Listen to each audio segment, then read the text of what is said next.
un nuevo encuentro de periodistas por UniTV. Mariana Corradini. Buenas noches, Paula. Un placer, como cada lunes, dialogar de los temas de la agenda urgente. Y en este momento lo vamos a hacer con la politóloga de la Universidad Nacional de Villa María, investigadora también, Silvina Irusta, que está en nuestros estudios. Y en el segundo bloque con también docente e investigador de la UNBM, Pablo Hueve, a través de un Zoom. Vamos a hablar, como decíamos con Mariana, de aquellos temas que tienen que ver con la diplomacia y con las relaciones internacionales de nuestro país en un momento bastante candente. Donde hay una reconfiguración indudablemente de estas relaciones, ¿no? Y es por ello que agradecemos la presencia, Silvina. Buenas noches. Buenas noches, muchas gracias por la invitación, chicas. Muy contenta de estar acá. Bueno, buenas noches a toda la audiencia. Así que, bueno, a ver, acá estoy para que charlemos. No es tan fácil describir y en ese sentido comenzar con esto, ¿no? Como con un diagnóstico de las relaciones internacionales de Argentina con nuestros hermanos países latinoamericanos. ¿Qué es lo que se está viendo en este sentido, Silvina? Bueno, a ver, desde que asumió el nuevo gobierno de Milei, digamos, las relaciones con nuestros vecinos, sobre todo con los del Cono Sur, pero en realidad también con todos los países latinoamericanos, ha cambiado bastante, por lo menos en términos aparentes, ¿sí? Las relaciones con lo que durante los últimos 20 años la política exterior argentina en relación a América Latina había planteado. Básicamente, el nuevo gobierno ya en la campaña electoral había planteado una reconfiguración o una mirada distinta sobre los países vecinos y cómo iba a entablar esas relaciones, pero también se da en el marco de una reconfiguración de la política latinoamericana, por lo menos en los últimos 2 años, si bien, digamos, el regreso de Lula da Silva a la presidencia de Brasil o el triunfo hace casi 6 años de AMLO en México o de hace ya 3 años de Petro en Colombia, ¿sí? O de Boris en Chile, parecía, digamos, que reconfiguraba el panorama nuevamente en términos de lo que a principios de los 2000 se había llamado giro a la izquierda en la política latinoamericana. Eso no sucedió, o por lo menos no en términos, digamos, de repetir experiencias como había sucedido a principios de siglo. Y lo que sí pasó es que el regreso de estos líderes al poder, en el caso de Lula, o de fuerzas políticas más de centro-izquierda en México, en Colombia, que fueron como 2 casos novedosos, digamos, frente a varias décadas de política neoliberal, ¿sí? Y en el caso de Chile también. Fueron líderes que tienen gran presencia en el escenario internacional, pero se abocaron más a la política doméstica de sus países y no avanzaron como sí había sucedido hace 2 décadas atrás con el gobierno venezolano, el mismo Lula en el 2002, 2003, en su primer gobierno, como había pasado con Lugo en Paraguay, Evo Morales en Bolivia, digamos, donde la política latinoamericana era una política diseñada en términos internacionales para contribuir a proyectos nacionales. Eso no está pasando hoy en América Latina. Frente a esa realidad, ¿sí? El gobierno de Milei planteó, digamos, un nuevo eje que ya lo había intentado Mauricio Macri, ¿no? En el 2016. Y que no tuvo demasiado éxito Macri en ese sentido, aliándose con el gobierno paraguayo, con Carter o con Bolsonaro en su momento cuando llegó al poder en Brasil, o el gobierno chileno o peruano, digamos, que trataron de hacer un eje más de centro-derecha, ¿sí? No se logró en ese momento y pareciera, ¿sí?, que Milei intenta, digamos, en algún modo volver a revitalizar, digamos, esta idea de un nuevo centro, un nuevo eje de poder de gobiernos latinoamericanos, Y para eso necesita contrarrestar las figuras de tanto del presidente de México, López Obrador, como el de Petro, como el mismo Lula en Brasil, que son tres figuras, y bueno, y también Boris, ¿no? En Chile, que son tres figuras, principalmente Petro, López Obrador y Lula, tres figuras muy importantes, no solo para sus países, porque aparte hoy representan los tres países más importantes política y económicamente, digamos, de América Latina. En algún momento del siglo XX el eje, digamos, de poder latinoamericano era México, Brasil y Argentina, digamos.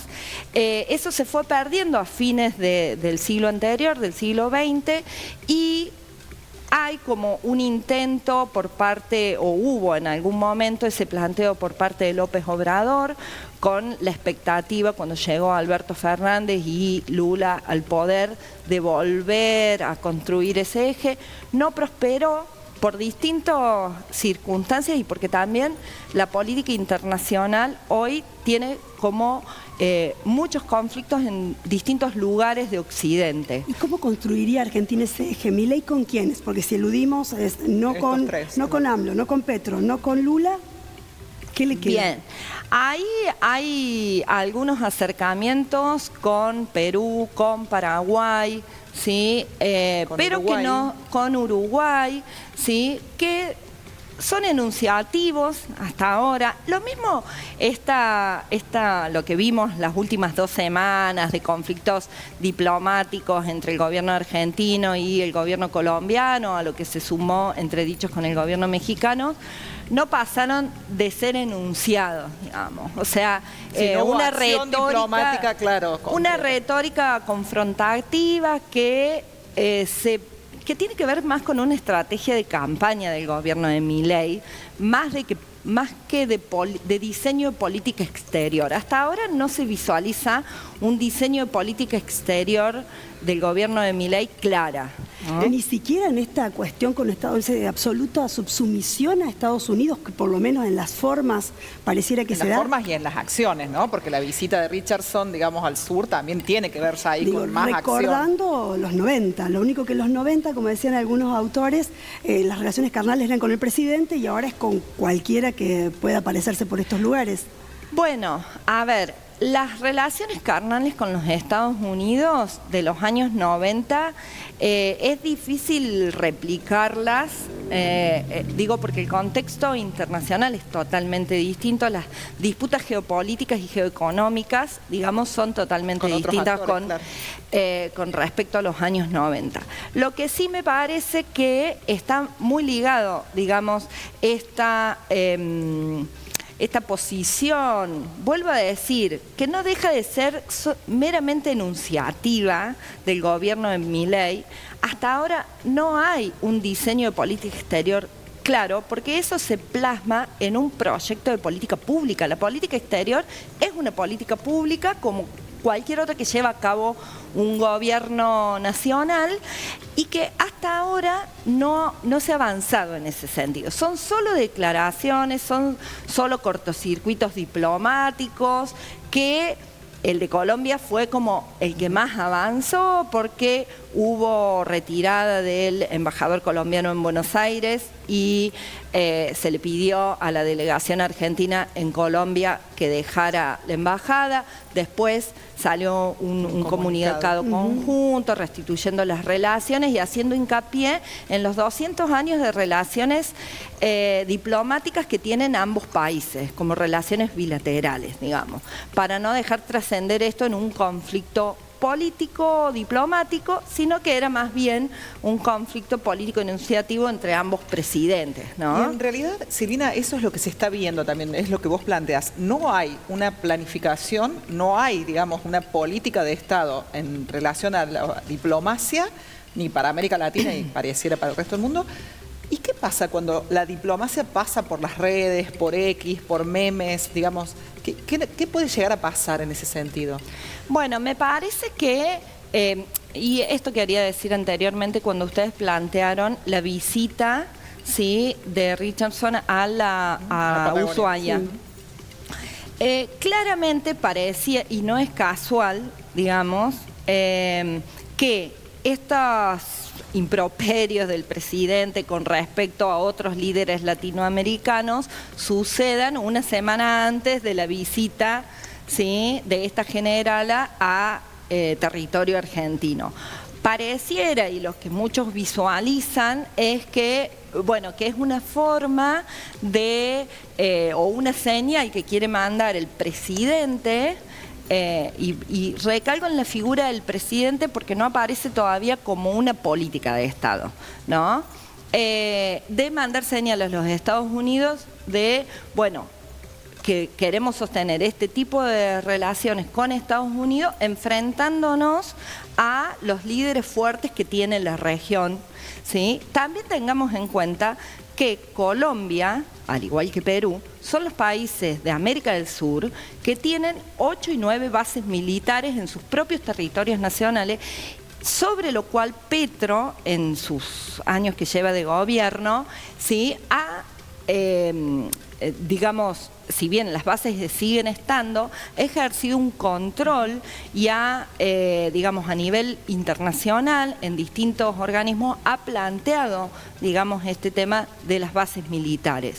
No es adrede, digamos, que salga el presidente Milei enfrentándose a Petro, ¿sí?, con un discurso, digamos, vetusto, ¿no? Esto de que son comunistas, bueno, tratando de, digamos, también desconociendo las trayectorias de la política latinoamericana, ¿no? El papel que ha tenido el comunismo en la región y las procedencias políticas e ideológicas de estos líderes, porque Petro nunca fue comunista, ¿sí? Y aparte no fue guerrillero, perteneció a un movimiento de los más importantes en Colombia, que además toda la dirigencia de ese movimiento fue asesinada en los años 90. Digamos, es desconocer y la trayectoria de Petro en la lucha por la paz y la desmovilización de la guerrilla en su propio país. Entonces, es desconocer la mirada política, ¿sí?, que también tienen esos líderes. Creo que pasa por un poco de desconocimiento de la política latinoamericana por parte del gobierno nacional hoy en nuestro país y también por generar este agrado, entre comillas, con Estados Unidos, ¿no? Vamos a la pausa, nos indican que estamos finalizando ya el primer bloque, compartimos la pausa y retomamos la entrevista para hablar de política internacional con el docente e investigador Pablo Hueve desde el Zoom y continúa Silvina Irustaki. Ya volvemos. Lo decíamos, así como tenemos a la politóloga Silvina Irusta de nuestros estudios, en el Zoom ya está escuchándonos también politólogo, también docente de nuestra universidad, el doctor Hueve, para que nos ayude en esta primera instancia a analizar qué pasa con las derechas en el mundo. Se supone que nuestro país es visto hoy en día como la gran meca de casi la ultraderecha. ¿Coincide con esta lectura, Pablo, o qué interpretación haríamos de esto? Y buenas noches. ¿Qué tal? Buenas noches. Mi saludo para ustedes, para la profesora Irusta, nuestras compañeras y compañeros de la producción, el control central y toda la teleaudiencia. Creo que las mejores definiciones las ha dado Pablo Stefanoni con la cuestión de que la rebeldía se volvió de derechas y en ese sentido me da toda la impresión de que hay una visión de las derechas en el mundo que han aparecido desde el comienzo del siglo XXI como exigiendo firmemente una agenda que otrora podría haber sido la agenda de los progresismos o de las derechas o de las centroizquierdas. Esto ha ido teniendo distintos claroscuros en las primeras 2 décadas del siglo, pero claramente hay alguna actitud que nos permite ver un giro hacia una derecha violenta, hacia una derecha totalitaria, hacia una derecha que además preocupantemente aparece legitimada por el voto popular en contra de derechos, una derecha retardataria, una derecha que inclusive hasta discute la democracia como forma. Y en ese sentido, si bien en España se ha apagado un poco el fenómeno de Vox, el Partido Popular hoy en unas elecciones podría andar muy bien, veremos en junio las elecciones europeas, particularmente en Francia, a donde el presidente Macron ha corrido el eje del dial para tratar de ganarle o no perder tanto frente a la derecha, pero en definitiva está peleando en el campo de la derecha y donde preocupantemente en América Latina, no me quiero meter ahí porque la profesora Irusta realmente ha sido más que clara y es una sólida investigadora sobre todo esto, pero parece que partidos tradicionalmente progresistas o al menos profundamente democráticos como la Unión Cívica Radical o el PMDB en Brasil procuran dejar de perder votos hacia la derecha, no confrontándolos ideológicamente, sino corriéndose hacia ese sector ideológico. Pasa con el laborismo, con un sector del laborismo en el Reino Unido. Miren, por favor, el Partido Demócrata y el Partido Republicano en Estados Unidos y eventualmente la Democracia Cristiana en Italia o el Partido Socialdemócrata en Alemania. Veremos qué puede pasar porque también es cierto que los ciclos políticos se han acortado y hoy por hoy no podemos decir que lo que estemos viviendo en este momento pueda ser tomado como una regla para el futuro. Pablo, con relación a esto que vos mencionabas, el presidente Milei en breve va a hacer un recorrido y va a tener reconocimientos de estos lugares donde vos decías, Italia, Francia, Alemania, bueno, Estados Unidos también, con distinciones que tienen que ver con la ultraderecha. ¿Esto puede poner en riesgo real a Argentina con atentados, con algunas acciones también de violencia? El presidente Milei, que yo escuchaba recién a la profesora Irusta, creo que ha sido demasiado generosa con las calificaciones del señor presidente de la República. Este gobierno no tiene política exterior. Yo diría más, este gobierno no tiene idea de política exterior. Tenemos una señora ministra de Relaciones Exteriores que cree que ser diplomático es tener una sonrisa impostada como Pampita y hacerse la intelectual en las redes sociales, y un presidente que verdaderamente no tiene filtros y que dice cualquier pavada y cualquier barbaridad, y vuelvo a repetirlo, dice pavadas, porque no entiende al mundo, no entiende lo que está pasando en el planeta. Él le ha jurado amor eterno a Estados Unidos. Bueno, que se dé cuenta de que Estados Unidos tiene el 7,8% de comercio con Argentina y nada indica que lo vaya a ampliar. Argentina no tiene un comercio creciente con Israel, y acá quiero caer en la pregunta de ustedes, porque él le ofreció a Israel, sin que Israel lo pidiera, el traslado de la embajada, que no se llevó a la práctica, de Tel Aviv a Jerusalén, lo que fue repudiado por los países árabes y lo que fue advertido también por los movimientos islamistas. En este sentido, digamos, Argentina es el octavo territorio del planeta. Se ha interrumpido el proceso de radarización que Cristina Fernández llevaba adelante con radares tridimensionales que se producían en Argentina con tecnología argentina, y esto hace que nuestro país sea vulnerable. Por otro lado, el presidente Milei desconoce, yo no sé si de mala fe, yo creo sinceramente que el presidente, no le voy a involucrar a la vicepresidenta, cree sinceramente y firmemente en todo lo que dice, más allá de lo que yo piense sobre sus políticas. No así, vuelvo a repetir, el gobierno que le integra.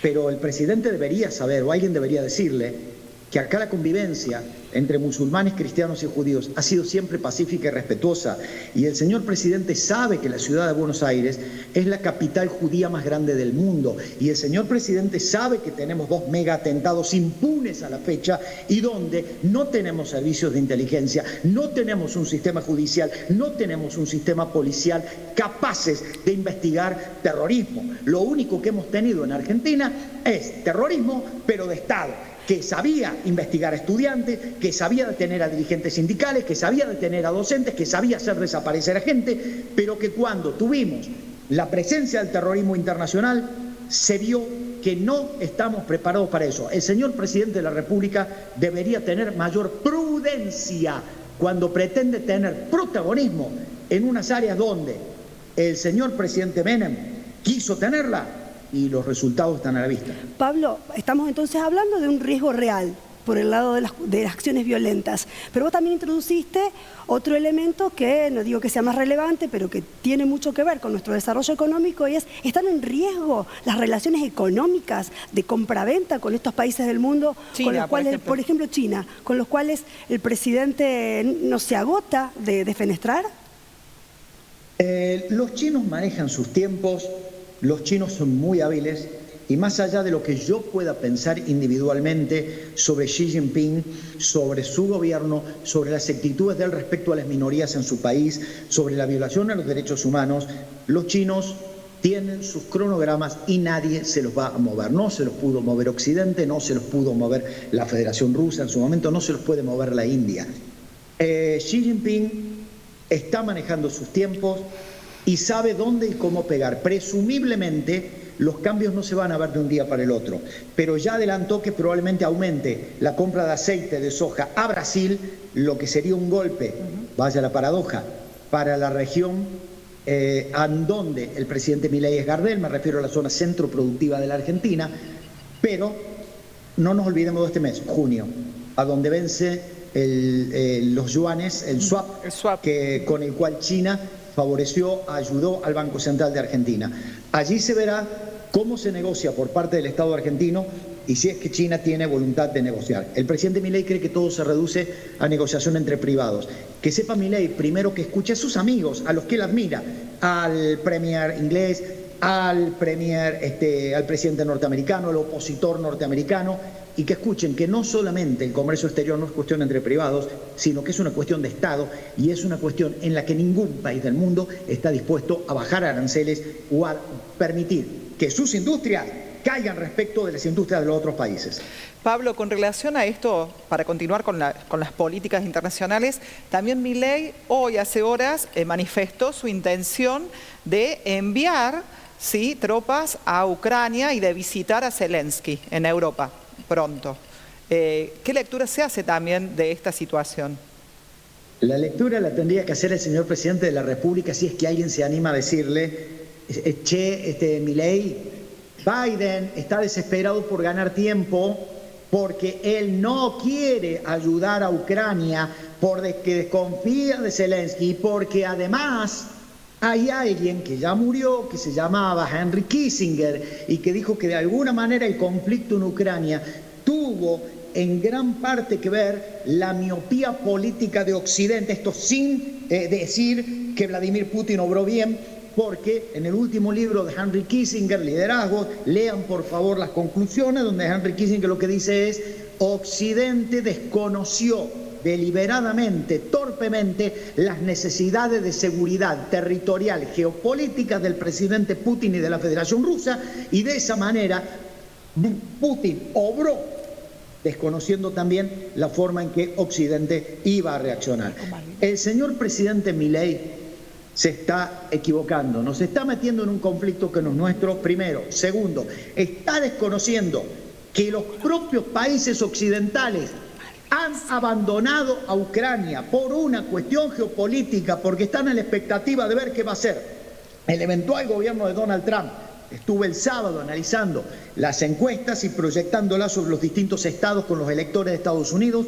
Donald Trump está ganando las elecciones presidenciales y Donald Trump no solamente no va a apoyar a Zelensky, digo esto porque acá se lo admira a Donald Trump y a Estados Unidos en segundo lugar, sino que lo que dice Donald Trump es: Ucrania es insignificante, nuestro aliado tendría que ser Vladimir Putin. Una vez más, el señor presidente Milei no entiende al mundo, se equivoca en los alineamientos y él cree que el mundo es un librito donde todo es blanco o negro. Le hace falta leer mucho, Pablo, al señor presidente de la República. Te voy a pedir una síntesis en este contexto que vos estás describiendo y te voy a pedir que lo resumas en pocas palabras en lo posible.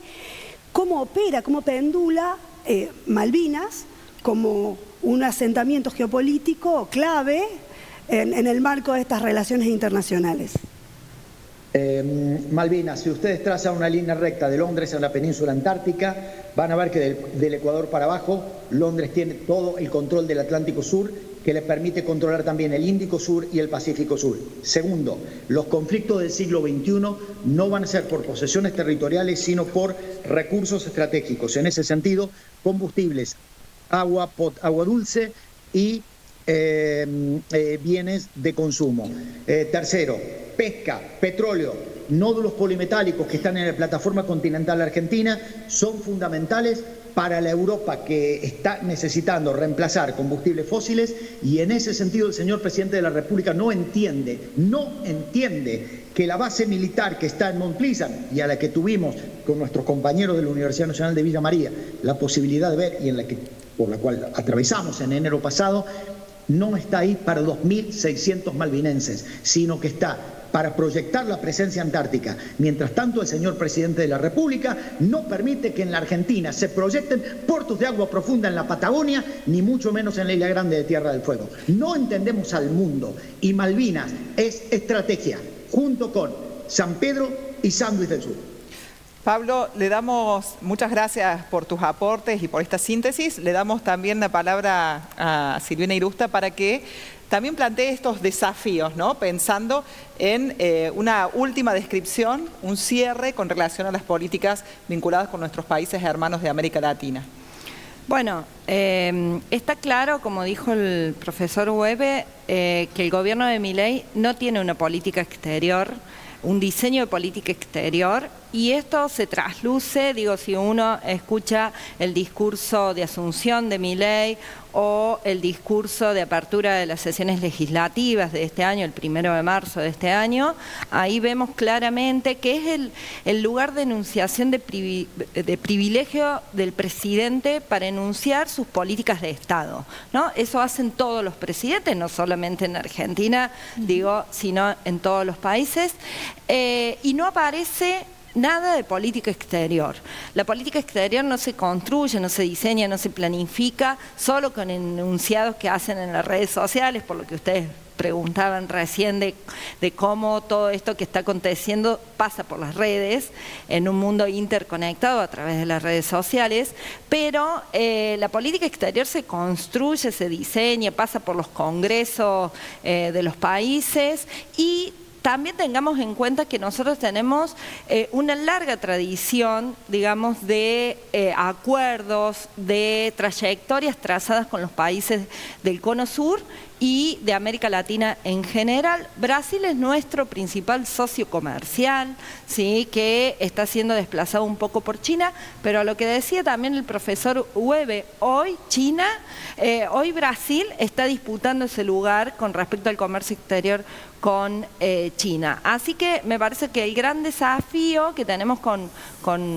nuestro país, con América Latina y con nuestros países vecinos, es que más allá de estas disputas mediáticas o en las redes sociales, digamos, sigamos siendo respetuosos del derecho internacional, sigamos siendo respetuosos de las relaciones que tenemos históricamente con nuestros países vecinos, y si es un gobierno verdaderamente que va a defender la libertad de comercio, digo, fortalecer las relaciones que tenemos con los países del Cono Sur, que son los países que nos aportan a nuestras empresas, sobre todo, como dijo el profesor, aquí la región centro vive del comercio y de las relaciones con el Mercosur. Así que gracias a ambos, Silvina Irusta en piso, profesor Pablo Webe, un placer como siempre también por el Zoom, por acceder a esta entrevista. Vamos a la pausa y volvemos con un breve editorial. Hacer un subrayado de lo que decía la profesora Irusta al principio en el primer bloque, que para mí resultó toda una novedad, porque por allí uno no tiene la experiencia, ni la expertise, ni el conocimiento de la política internacional. Las cuestiones semánticas son solo eso, cuestiones semánticas. La definición de las políticas vinculadas con las relaciones internacionales tienen que pasar por el Congreso. Y el Congreso, como sabemos, no es un lugar donde la Libertad Avanza tenga el mayor número de diputados y mucho menos de senadores. Entonces, atención, no colgarnos de las cuestiones semánticas, sino en realidad esperar y ver cuáles son las acciones concretas que se determinan a partir del Congreso. Con relación también a lo que decía la profesora Irusta, plantear lo preocupante que es que los países latinoamericanos y sus líderes solo se estén ocupando de las cuestiones domésticas, lo cual implica también un vaciamiento de lo que puede llegar a ser trabajar en políticas de Estado, pero también pensar en políticas de bloques que siempre han sido muy productivas para Argentina y para los hermanos países latinoamericanos. Y por supuesto también lo que planteaba el profesor Hueve con relación a esta atención que hay que prestar a leer, a estudiar, a analizar lo que va a pasar en Estados Unidos en breve con las elecciones, con un posible triunfo de Trump y por supuesto también con las derechas a nivel europeo, en donde sin dudas nosotros nos estamos recostando, por lo menos, como decía Irusta, desde lo discursivo. Y un último elemento, tener en cuenta que con estas definiciones nos están poniendo en riesgo, que me parece que no es un dato menor. Es todo un dato, no es menor.